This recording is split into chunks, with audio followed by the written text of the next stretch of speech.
Pero hay puntos específicos los cuales quiero tocar en este preciso momento, porque sé que va a ser de gran ayuda para usted, porque lo fue para mí. Porque ayer Dios me ministraba a mí a través de su palabra. Y eso es lo que buscamos diariamente cuando leemos las Escrituras, que Dios ministre en nuestras vidas y que Dios haga los cambios necesarios en usted y en mí, en nuestra mente y en nuestro corazón, para que de esta forma la voluntad de Dios sea plena, precisa y concisa, y que por supuesto su plenitud esté con nosotros, porque no hay nada más hermoso que la plenitud de Dios vaya con nosotros, mis hermanos. No hay nada más exquisito que eso.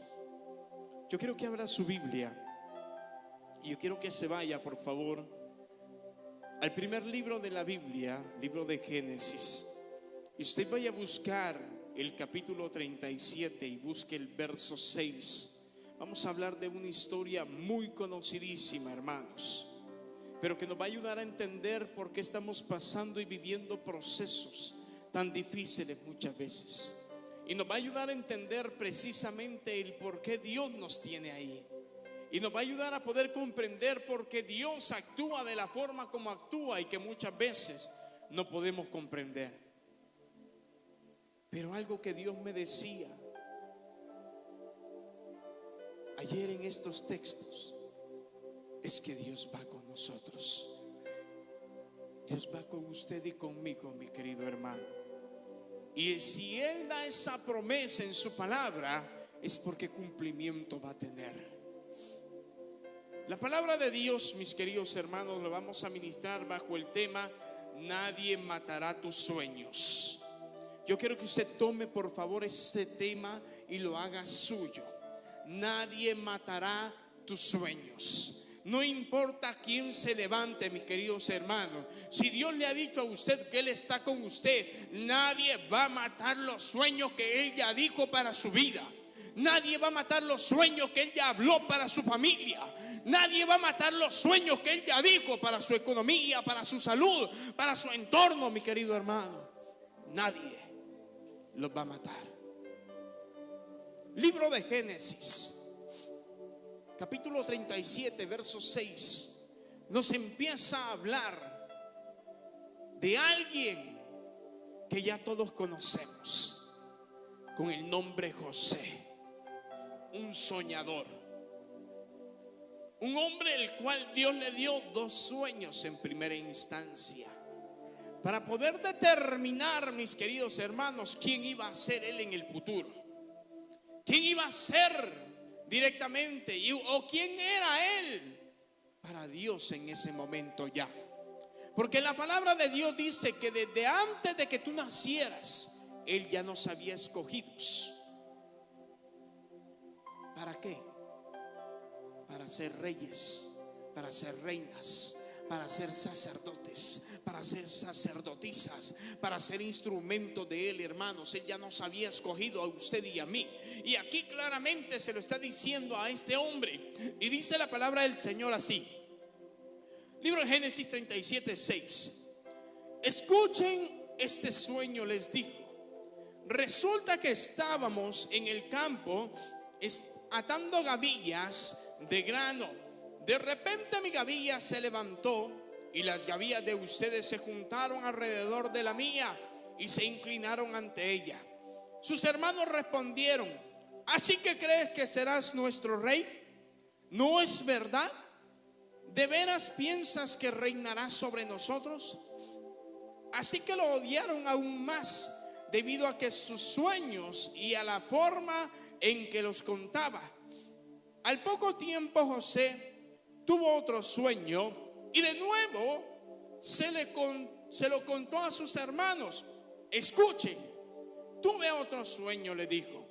El sol y la luna y 11 estrellas se inclinaban ante mí. Esta vez le contó el sueño a su padre, además de sus hermanos, pero su padre lo reprendió. ¿Qué clase de sueño es ese?, le preguntó. ¿Acaso tu madre, tus hermanos y yo llegaremos a postrarnos delante de ti? Sin embargo, mientras los hermanos de José tenían celo de él, su padre estaba intrigado por el significado de los sueños. Puede tomar asiento. Mi querido hermano, yo quiero comenzar con esto. Yo quiero que usted pueda entender perfectamente lo que Dios está hablando a nuestra vida en este preciso momento. Dios nos está diciendo a través de la lectura, mis hermanos, que Dios ya sabe a dónde te va a posicionar. Dios ya sabe y conoce perfectamente hasta dónde Él te va a llevar. Pero ojo con algo. Para poder llegar directamente a donde Dios quiere llevarte, a donde tú quieres, o donde Dios quiere que tú pongas los ojos, la mirada plena en Él, tienes que pasar procesos. Tienes que vivir procesos muy duros. Tienes que vivir procesos de angustia, de agonía, de desesperación. ¿Para qué? Para que verdaderamente el propósito de Dios en tu vida se pueda cumplir. La palabra de Dios específicamente en un capítulo posterior nos está hablando, bueno, en el mismo capítulo nos habla directamente de cómo José va en busca de sus hermanos, porque el padre lo envía directamente a buscar los hermanos. José tenía simplemente una instrucción en ese momento de parte de su padre, y era de que fuera a vigiar literalmente a sus hermanos, para poder saber y que le llevara la información a él de qué era lo que estaban haciendo sus hermanos. O sea, ponerlos en mal. Eso era el destino en ese momento de parte del papá para con José. Anda, vigíame aquello, por favor, para ver qué es lo que están haciendo y me venís a contar. Y por eso los hermanos lo odiaban. Por eso los hermanos no lo querían. Por eso los hermanos no querían verdaderamente a José, porque llevaba información hacia el padre directamente de qué era lo que estaban haciendo mal. Déjeme decirle algo, mi querido hermano. La palabra de Dios dice que todo aquello que está oculto un día va a tener que salir a la luz. Y muchas veces tiene que salir a la luz de este tipo de forma. ¿Por qué? Porque los hermanos de este José muchas veces no hacían lo que el padre decía. Y era por eso que le caía mal a los hermanos José, porque decían que era metido. Pero José no era metido, él iba con una instrucción directamente. En ese momento que el padre lo envía, mis queridos hermanos, allá finalizando el capítulo 37, dice que los encuentra en un lugar donde están apacentando las ovejas de su padre, pero lo miran venir de lejos y empiezan a planear matarlo. Pero hay uno que dice: no lo matemos, tranquilo, mejor metámoslo a la cisterna que está acá. Metámoslo en esa cisterna, nos vamos, decimos que se murió y aquí nadie lo va a encontrar, y por último se va a tener que morir. No manchemos nuestras manos con sangre. Eso fue lo que planearon. Y dijeron: todo bueno, pues hagámoslo. Y cogieron al muchacho, le quitaron una túnica que era hermosa, dice la palabra, que el padre se la había entregado a José porque él era el último hijo, y este lo amaba tanto porque lo había engendrado en su vejez. Y es por eso que llevaba una túnica preciosa. Y se la quitaron, hermanos. Le echaron sangre y un montón de cosas para decir de que una fiera se lo había devorado y lo habían echado ahí. Pero después vieron que venía una caravana, y esa caravana traía muchos esclavos. Y dijeron: hey, hagamos algo, vendámoslo. Vendamos a José y nos ganamos un dinerito y que se vaya. De esta manera le vamos a decir que se murió nuestro padre. Y lo vendieron, hermanos. Quiero aclararle algo muy importante. Quiero aclararle una situación en la cual, si nosotros no vemos con ojos espirituales la situación de José en ese momento, podemos decir: qué malvados sus hermanos. ¿Por qué hicieron todo eso? Pero si empiezas a buscar un trasfondo de la historia, era necesario para que se cumpliera un propósito de Dios. Era necesario que José pasara por ese problema en una instancia para que fuera catapultado hacia donde Dios quería tenerlo. ¿Por qué? Porque dice la palabra que posteriormente de que lo compraron para ser esclavo, llegó a las manos de un hombre. Y cuando llegó a las manos de este hombre, mis queridos hermanos, que se llama Potifar, este tipo tenía un puesto muy importante en Egipto. Tenía un puesto de alto rango, y dice que llegó a las manos de Potifar. Y cuando llegó a las manos de Potifar, dice la palabra del Señor en el capítulo 40 específicamente, que llega a las manos de Potifar. Dice que al principio, dice, y el Señor estaba con él. Pero cualquiera se podría preguntar, pero ¿cómo es que el Señor estaba con él? Lo metieron a la cisterna, lo dieron por muerto, lo vendieron, le quitaron la túnica, y de ribete empezaron a decirle al papá puras mentiras, que se había muerto. ¿Cómo era posible que el Señor estuviera con él? Es que déjeme decirle, mis queridos hermanos, que en la situación más oscura en que usted se encuentre en su momento, usted la puede ver oscura, pero Dios siempre está ahí. Dios siempre está con usted. Y la palabra dice, Dios estaba con José. Y dice que cuando cayó en las manos de Potifar, cuando empezó él a trabajar con Potifar, empezó a crecer todo lo que tenía Potifar, y empezó a multiplicarse todo aquello. Déjeme decirle algo, mi querido hermano: si Dios va con usted, todo proyecto que usted se proponga en Dios va a ser multiplicado. Todo proyecto que usted tenga pensado con Dios va a ser prosperado, porque un hijo de Dios, dice la palabra del Señor, mi querido hermano, que no hay hijo que vaya a ser desamparado, ni la simiente que vaya a mendigar pan. Y nosotros somos hijos de Dios. Entonces dice la palabra del Señor que cayó en las manos de Potifar. Y cuando vio Potifar, mis queridos hermanos, de que empezaba a prosperar su casa, lo puso a cargo de su casa. Y le dijo: todo lo que está acá, tú eres el segundo ahorita al mando, pero lo único que no me vas a tocar es a la mujer. Pero la palabra dice que José era de hermosa apariencia. Yo me imagino aquel chelón, hermano, ojos arco, rubio, un Brad Pitt, hermano, como aquel, un Brad Pitt. Y miren, hermanos, yo me imagino ese tipo galán. Yo me imagino ya con una vestidura muy hermosa, caminando muy elegante, dando instrucciones: Héctor, anda a levantarme aquello, Samuel, vení, ayúdame aquí porque vamos a prosperar más. Y empezaba a hacer todo eso. Y dice que la mujer de Potifar le echó el ojo. Y cuando le echó el ojo, empezó, mis queridos hermanos, a maquinar: a este muchacho, este es mío. Esta cosita chula yo me la llevo para la casa, hermano Salvador, porque esto va a ser mío. Y dice la palabra del Señor, mis hermanos, que hubo un momento, justo en el capítulo 39, que hubo un momento de que la mujer le mandó a llamar a José y que se la balanza. Yo me imagino que ha de haber sido una fiera, hermana Alice, de esa mujer. Es que mire, hermano, la palabra dice de que el pobre muchacho empezó a luchar con esa mujer y literalmente tuvo que salir huyendo, y le quedó la ropa de él. Imagínense cómo lo tuvo que haber agarrado para que le haya arrancado la ropa y el pobre tipo haya salido desnudo. Literalmente le importó un comino el salir avergonzado, que lo vieran desnudo, a fallarle a Dios. Hoy déjeme decirte algo: a José no le costaba absolutamente nada haberse acostado con la mujer y que nadie sepa nada.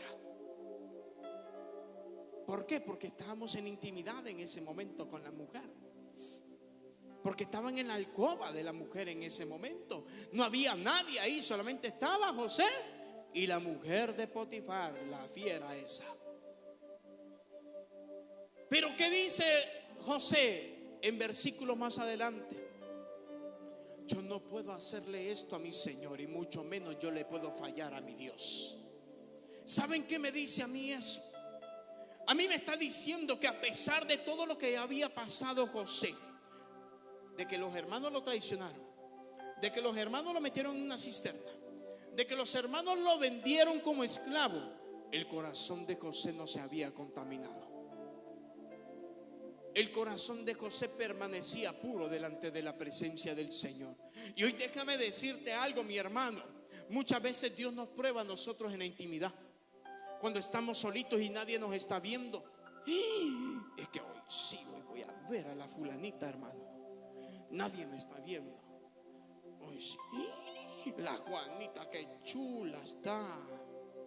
Y empezamos a ver cosas, pero se nos olvida que hay uno que nos está viendo, y ese se llama el Señor de los ejércitos. Ese tiene ojos donde sea.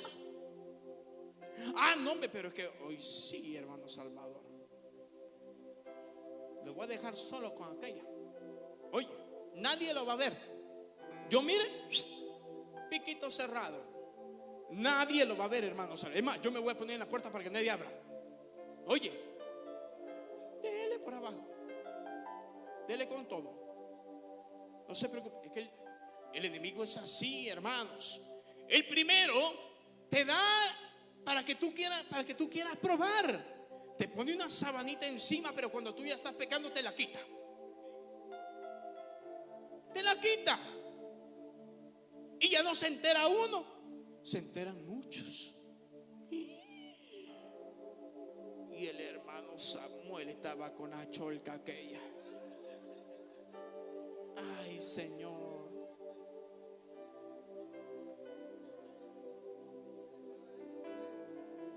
Vieron al hermano Samuel allá.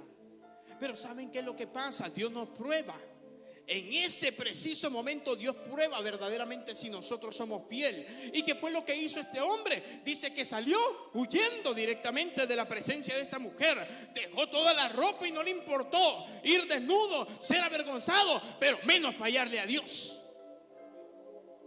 Y eso es lo que nos falta muchas veces a nosotros, porque se nos olvida que Él sí nos está viendo. Se nos olvida, mis queridos hermanos, que Él sí lo conoce todo.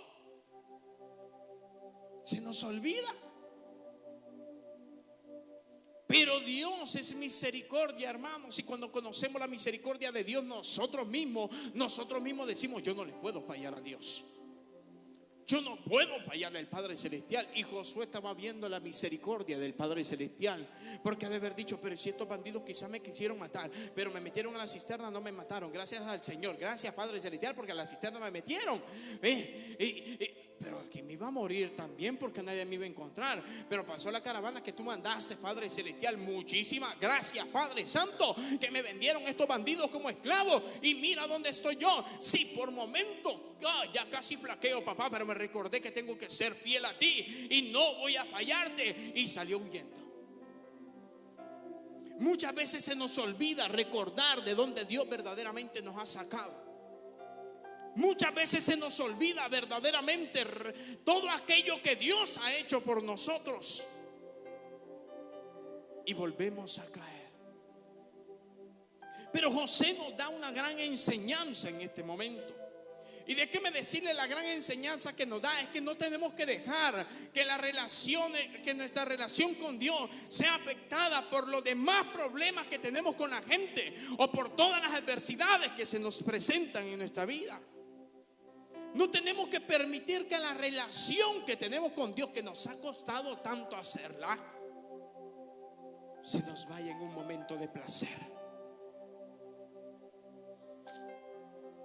La relación que te ha costado rodilla, la relación que te ha costado desvelo, la relación que te ha costado golpes, no es posible que lo dejes por un momento. Y eso es lo que Dios dice en este pleno momento, hermanos. No dejemos que la tentación sea más grande que Dios. No permitamos eso. Porque si nosotros permitimos, mis queridos hermanos, que la tentación sea más grande que Dios, ay, Señor, peligroso, y muchos no se levantan. Tendrías que estar muy firme para decir: fallé, pero me levanto, hermano Salvador. me levanto, porque me levanto, no importa quién me injurie, quién mienta por mí.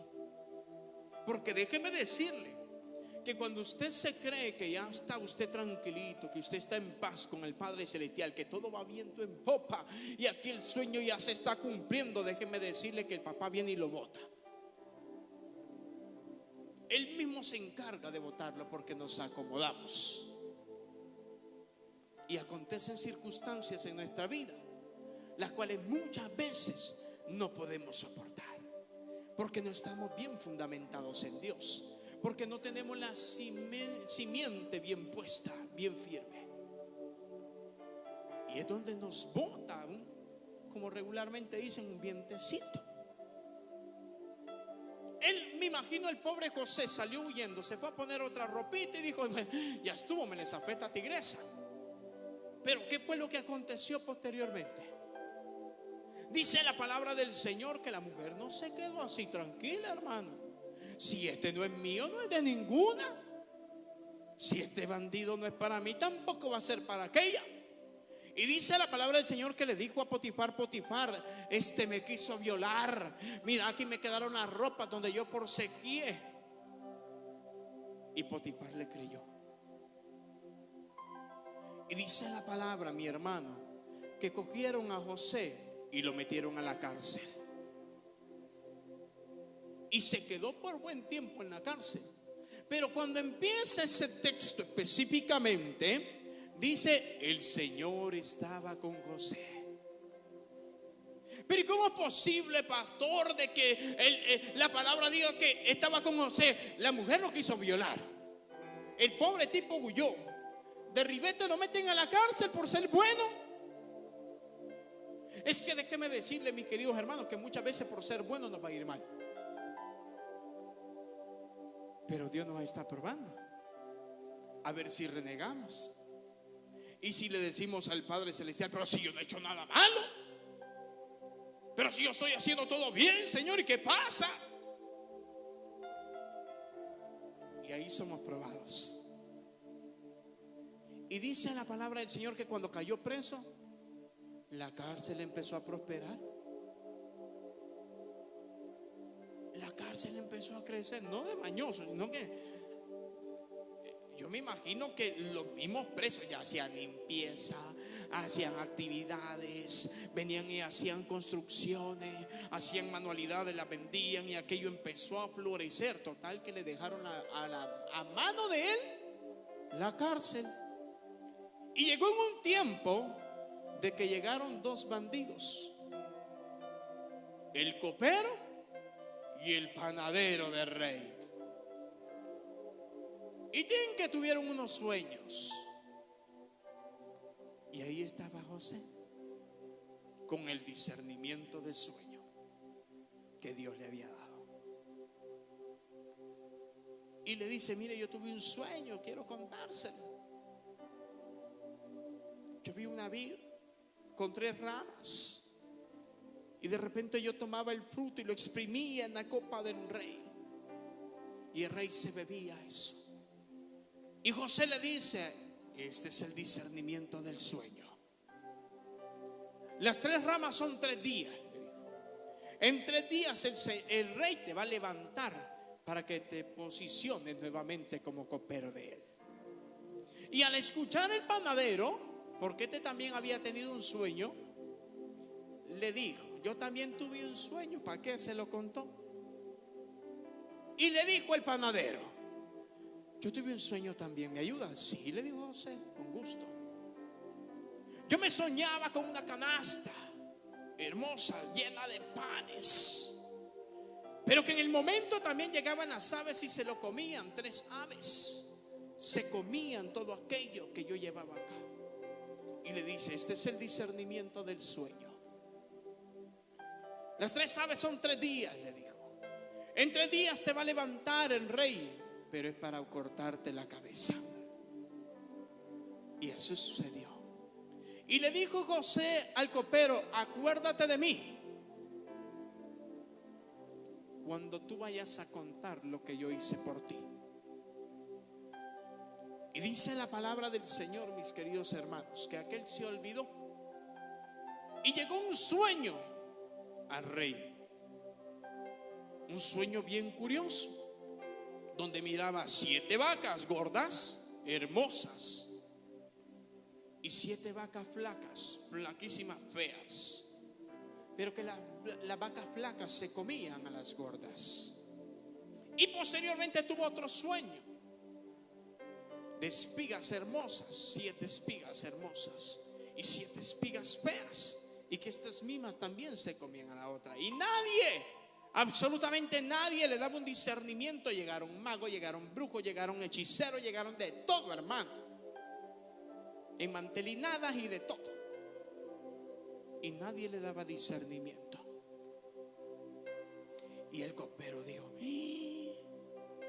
pero si a mí aquel me dijo el sueño y que me iba a levantar el rey, y se cumplió. Y le dijo: Señor, yo conozco a alguien. ¿Y dónde está? En la cárcel, tráigamelo. Y le dijo el sueño. Y viene el Señor y le da la revelación del sueño a José. Y le dicen: vienen 7 años de abundancia, pero también vienen 7 años de escasez. Y le dice: los 2 sueños son el mismo. Y como no había nadie quien había discernido el sueño, y había un premio por eso, lo pusieron a él como segundo al mando de todo Egipto.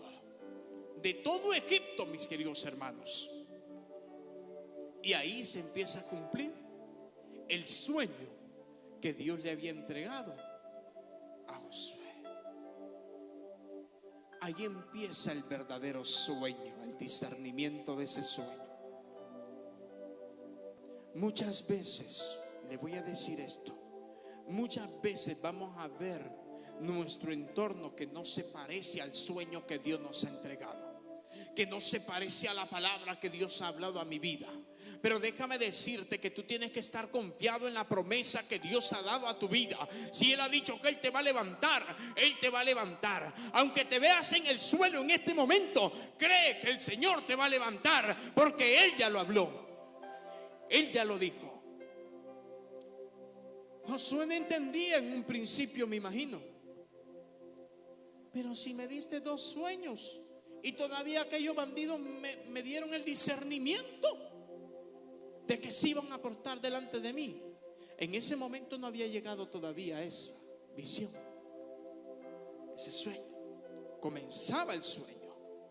Y dice que lo pusieron a José encargado de todo, hermanos, del pisto, del ganado, de todo. Y empezó a prosperar porque Dios le dio una mente, pero extrema, la mente que le dio a José en ese momento, de administrador de todos los bienes.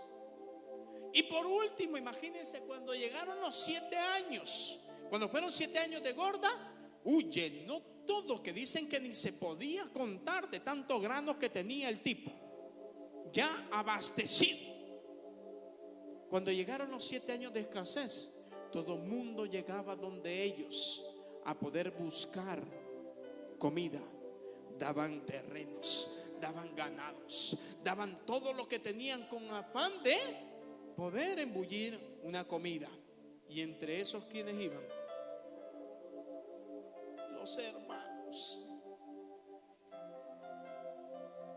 Los hermanos. Yo los veo y los encarcelo. Y le digo: por brutos. Sí, por no haberme escuchado el sueño. Pero ¿saben qué es lo que pasa?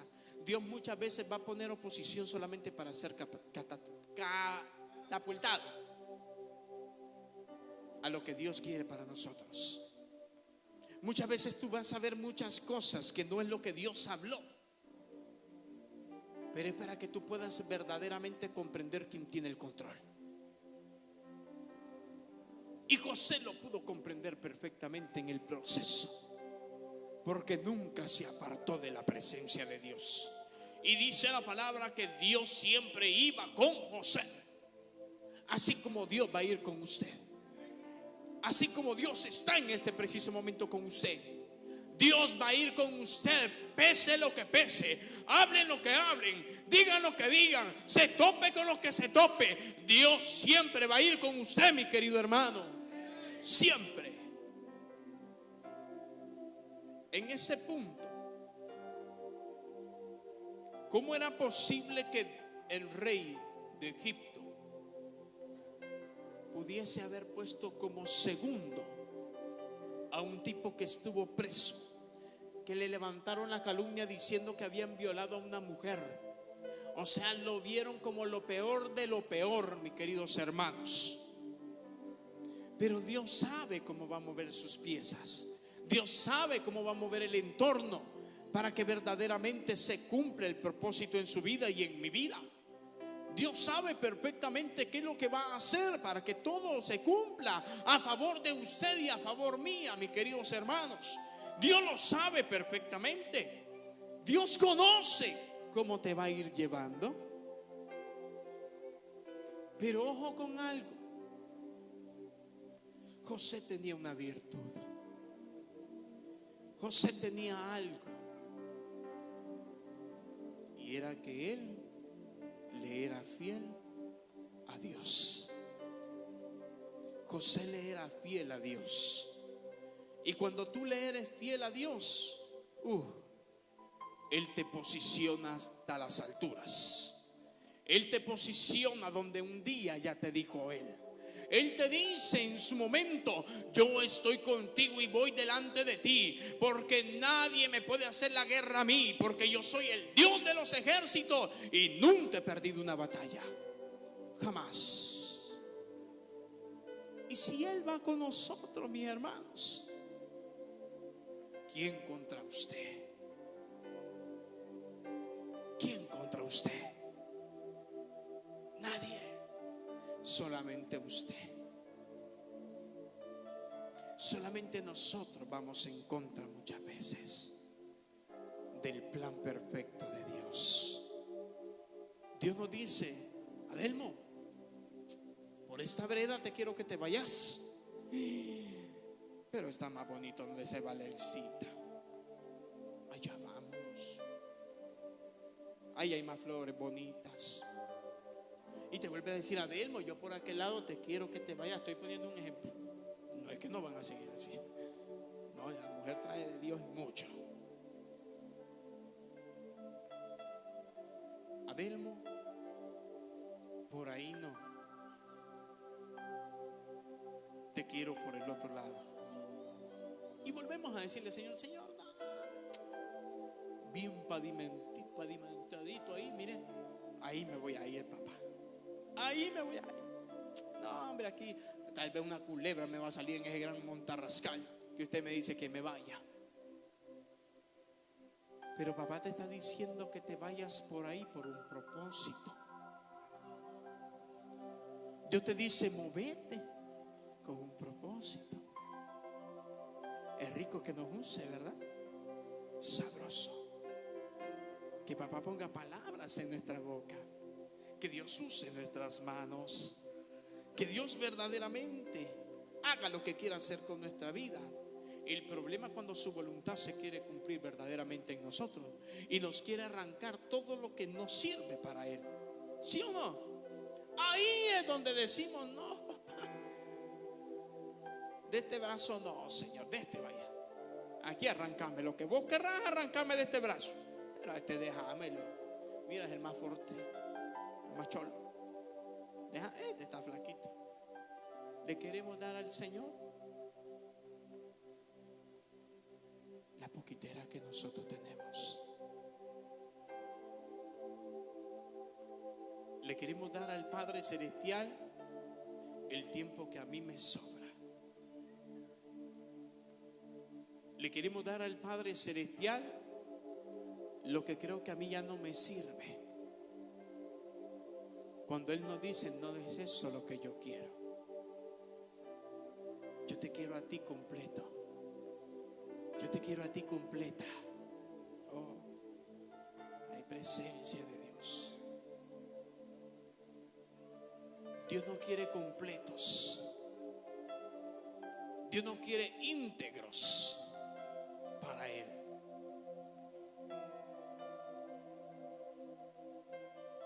Bueno es pedir. Y les hago una pregunta. De toda la historia que yo les he hablado, ¿José pidió? Es que no. José hizo una cosa: buscar primeramente el reino de Dios y su justicia, y todo lo demás vendrá añadido. Eso fue lo que hizo José. Ya no pidas antes de que se establezca el reino pleno en tu vida. Primero permite que el reino de Dios se establezca plenamente en usted, y luego hágale así. No le haga así. Con las dos manos, porque no va a alcanzar la bendición solamente con una mano. No va a alcanzar, mis queridos hermanos, que usted ponga solamente una mano, porque Dios nos quiere en sobreabundancia en bendición. Porque Dios quiere solamente lo bueno para nosotros. Pero es importante que nosotros podamos comprender lo que en este preciso momento nos está hablando la palabra. Recordemos que Dios siempre te mira, y cuando tú eres fiel donde nadie te mira, Él te recompensa en público. Él lo va a hacer. Él así es. Por eso es que dice: cerrada la puerta tras de ti, entra a tu aposento y ora en lo secreto, porque aquel que está en lo secreto te recompensa en público. Él no te está diciendo en la palabra: entra a tu aposento, cerrada está la puerta, haz lo que vos querrás, hijo. Dale, no te preocupes, que yo no te voy a decir nada. Vea que no dice eso. Dice: ora, habla con Dios. Y saben que yo escuché una frase muy bonita, y es que a muchos les da miedo orar en la oscuridad. A muchos les da miedo orar en la oscuridad, porque empiezan a sentir cosquillos por allá, que les jalan las patillas, que les jalan el pelo, que le hablan por aquí, que le hablan por allá, y empiezan a escuchar un montón de cosas. Y a muchos les da miedo orar en oscuridad. Pero usted sabía que Dios también es la oscuridad. ¿No sabía eso? Es que se lo voy a decir de esta forma para que me entienda. Dios es todo. Dios es todo. Y si Él es todo, también está en la oscuridad. ¿Acaso no dice la palabra que Él es la lumbrera total? ¿Acaso no dice la palabra que a afán de la luz de Él no hay oscuridad que se pueda oponer? Y hoy estábamos hablando con mi esposa y unas primas mías acerca de que si la brujería toca a un hijo de Dios. Y una de ellas, hermano, que primero Dios venga mañana, una de ellas anduvo metida en ese tipo de cosas. Y ella me dijo ahora: yo ya conozco los dos mundos, y yo por eso no le tengo miedo a las tinieblas. Es más, me dijo, yo en aquel tiempo hacía tonterías, me dijo, y andaba metido en un montón de cosas. Pero hubo un momento en que me di cuenta que el poder de Dios es más grande que lo que yo hacía.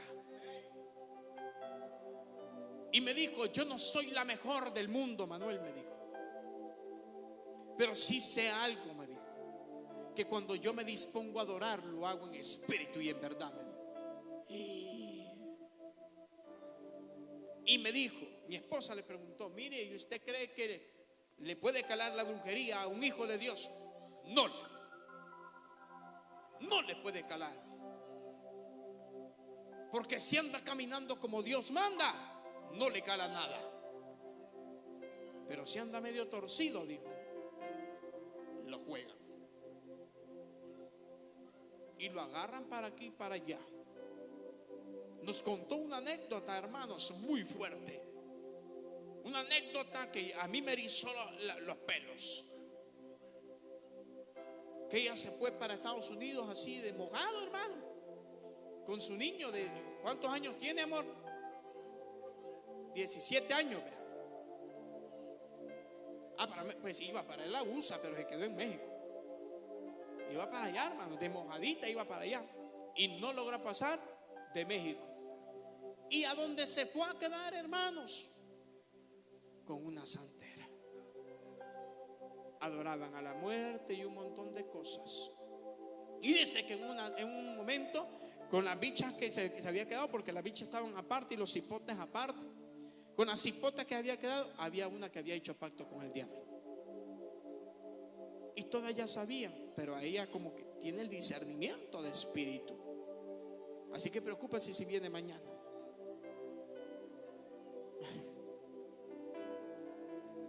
Y miren, y dice que le dijo: mira, vení, quiero hablar con vos. Pero dice que esa mujer, cuando le dijo eso, agarró una carrera de aquellas espantosas, hermanas, que como que le iban empujando. Y cuando llegó le dijo: mira, vea que vos haces esto, vos haces aquello, vos haces lo otro. ¿Y quién le dijo? El de arriba. Y dice que en el momento que le dijo: vos sos satánica, cuando le dijo eso, empezó a torcer el cuello, hermanos. Aquello de que ya desnucaba literalmente, ya casi le daba vuelta. Y dice que de repente, de la nada, ¡tin!, que se le vino el pelo para enfrente. Y empieza a escuchar que empieza a salir el llanto de un bebé de su boca. Empieza a salir el llanto del bebé. Y se le para, dice, enfrente: a mí no me vengas con eso, le dijo, que yo no te tengo miedo. Y en el nombre del Señor te vas. ¡Pum! Y a mí me dio miedo, hermanas. No, a mí no me vayas a sacar los que ando, le dije yo. No. Miren, hermanos, llegar a ese punto es tener una plena confianza en Dios, de que Él va delante de ti, y que sin importar qué demonio se te pare enfrente, aquel lo domina. Y cuando tú sientes a Dios en ti, los demonios lo sienten, y estos te guardan respeto. Dice que un día antes había llegado a orar una pobre señora, hermano, y le pegó una bien puesta. ¿Por qué? Porque muchas veces vamos nada más conforme a nuestro sentir.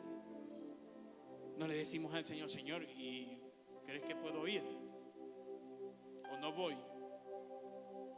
Y si tú vas sin la presencia de Dios, ay Dios, prepárate, te van a meter una de las correctas. Y no te va a pegar la mujer o el hombre que está enfrente, te va a masacrar el chamuco que anda dentro, y ese te va a dar duro.